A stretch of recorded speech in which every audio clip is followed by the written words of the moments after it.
San Marcos Evangelista es considerado tradicionalmente el autor del Evangelio de Marcos.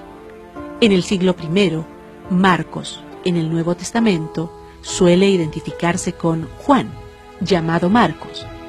Se le cita por primera vez en los Hechos de los Apóstoles cuando Simón Pedro, milagrosamente liberado de la cárcel, se refugia en casa de María, madre de Juan, por sobrenombre Marcos.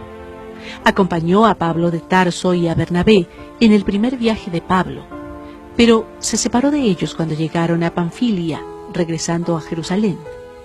Cuando Pablo iba a iniciar su segundo viaje, tuvo una grave disputa con Bernabé, a propósito de Juan, llamado Marcos.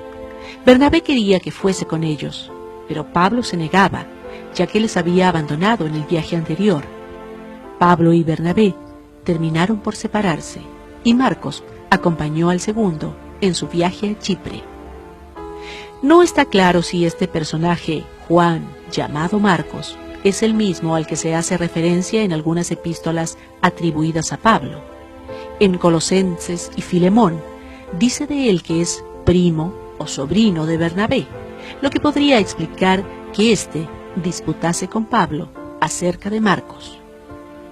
En el final de la primera epístola de Pedro, este se refiere a mi hijo Marcos, mientras que las iglesias católica y ortodoxa interpretan que se trata de un hijo espiritual, es decir, que Marcos hubiese sido bautizado por Pedro.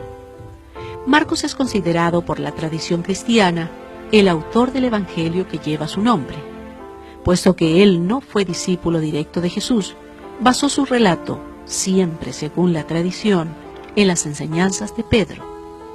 El autor más antiguo que asignó a Marcos la autoría de este Evangelio fue Papías de Hierápolis, en la primera mitad del siglo II.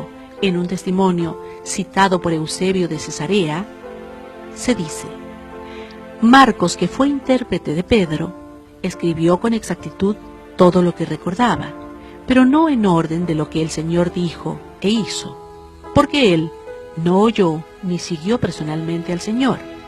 Este llevaba a cabo sus enseñanzas de acuerdo con las necesidades, pero no como quien va ordenando las palabras del Señor, mas de modo que Marcos no se equivocó en absoluto cuando escribía ciertas cosas como las tenía en su memoria, porque todo su empeño lo puso en no olvidar nada de lo que escuchó y en no escribir nada falso.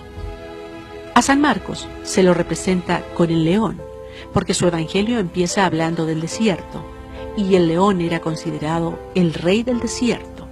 La identificación con el león se da también porque en su evangelio comienza hablando de Juan el Bautista como voz que clama en el desierto, voz que sería como la de un león.